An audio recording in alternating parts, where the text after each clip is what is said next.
testifiers, Jezebel Kabilin, and Rosalina Sally Castro, Matt Middlebrook, and David Kajihiro. Okay. Are any of those individuals here? Okay, I see somebody coming forward.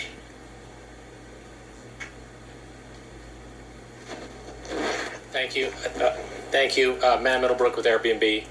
I appreciate your time, Chair, members of the committee. I admire your stamina and your persistence on this issue. Thank you for the time to speak today. We at AirBnB do support fair regulations of TVUs and B&Bs that include caps on the total number of rentals, a registration process, enforcement, and increased property taxes on TVUs. However, these bills, as you know, would completely ban TVUs and dramatically reduce B&Bs on Oahu and include onerous registration requirements. And for those reasons, we oppose both bills 85 and 89.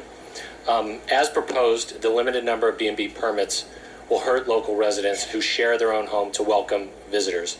Moreover, the 1,000-foot registration will likely serve as a de facto ban on B&Bs altogether.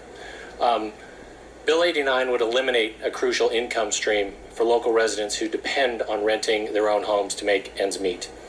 According to a recent host community survey of Airbnb hosts, 51% of them said Airbnb helped them afford staying in their home. Moreover, the complete ban on TVUs outside the resort areas in what has evolved over the past 50 years to be a very mature vacation rental market will have a deep negative impact on the economy. You've heard the numbers in terms of the economic impact of more than $1 billion and the impact on jobs. Wolf Research, which tracks for institutional investors, put out a note this morning about the potential impact of both bills 85 and 89 on Hawaiian Airlines and the negative potential impact that it could have on their economics. The original version of Bill 89 recognized the importance of striking a balance between allowing new permits for both TVUs and B&Bs. And while we did not agree with all of the aspects of that bill, it acknowledged the point that there is an opportunity to find a middle ground, and it remains our willingness to work both with the city and county to try and find that middle ground. Unfortunately, is our view that the current versions of bills 85 and 89 do not strike that balance, and for those reasons, we approve. Again, thank you for your attention, letting me speak, and for your work on what is a really complicated and difficult issue. Okay. Any questions? Okay, thank you very much. Thank you. Okay, the next group of four, Nerly Mateo, Robert Retherford, Chuck Prentiss, and Ann Dewey.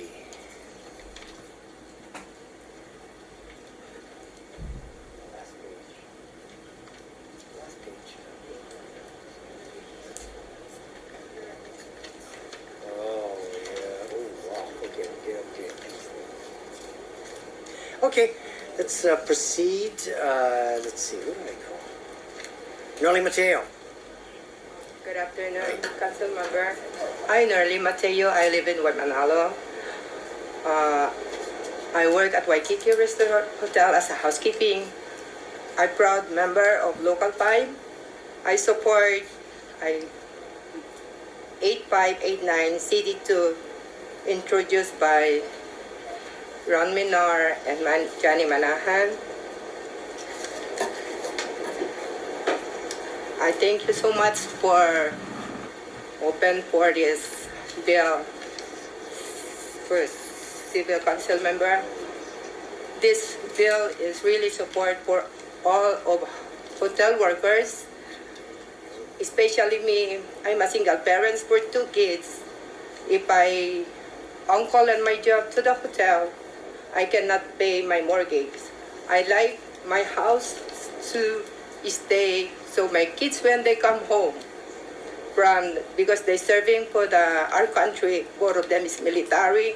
I like them have place to stay. If I'm on call to the hotel, they don't have nice place to live. Only once in a while we see each other. So I really like this bill 8589. So support all hotel workers. I thank you. Okay, any questions for our testifier? Okay, thank you for your testimony. Robert Retherford. Good afternoon. My name is Bob Retherford. To start with all due respect to Council Chair Anderson, who is taking a break, I guess, I'd like to express my disappointment that Councilmember Anderson's Bill 89 CD2 does not include the 1,000-foot minimum distance between any two B&Bs. But this 1,000-foot separation rule is essential to prevent further clustering of permitted B&Bs in beach neighborhoods in places like Kailua, North Shore, and Eva Beach. If such clustering continues, it will ultimately lead to rezoning of these neighborhoods to resort. There is a precedent for a 1,000-foot separation rule. The city already has a 1,000-foot separation rule for care homes in residential areas. I should add that Menor and Manahan's Bill 89 CD2 does include a 1,000-foot separation rule. Regarding Bills 85 and 89, my first preference is for Menor and Manahan's Bill 85 CD2. My second preference is for Menor and Manahan's Bill 89 CD2, which is a reasonable compromise view in my opinion. So I urge you to support both of these bills and forward both of them to the full council for a final reading. Thank you for this opportunity to testify. Okay, do you have any questions for the testifier? Okay, thank you. Chuck Prentiss. Thank you. I'm speaking in support of Bill 85 CD2 and Bill 89 CD2. It's painfully obvious that the uncontrolled growth of vacation rentals has had numerous negative effects on the island, including contributing to our heartbreaking housing crisis, changes in the character and safety of our neighborhoods, and the negative effects on our economy and lodging tax collections.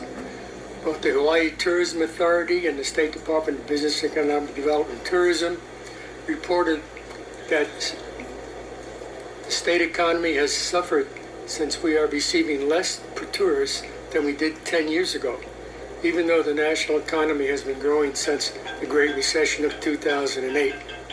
Tax collections have suffered because it is more difficult to collect from individuals than from hotels. Union wages and benefits are not paid, and hotel construction suffers from the competition vacation rentals represent. So we have created an economic race to the bottom. To address these problems, more modern enforcement procedures are needed, such as those provided in those bills, and they must be effectively used. If the new enforcement procedures are ineffective through their substance, their legal entanglements, or incompetent management, Bill 89 will simply add over 1,700 new units to the existing problem. In fact, it is likely to cause more illegal ones as well by creating a perception that they will not get caught. In addition, using a cap alone will create an uneven distribution within DP areas, as many locations on the island are not suitable or attractive for vacation rentals. So it's imperative that the 1,000-foot separation be included so as to avoid a defeating cluster of permits. The Menor-Manahan version of Bill 85 and 89 CD2 are well structured and should be adopted. So I trust that you will make the right decision for the good of our economy and the residents of the island. Thank you. Okay, any questions?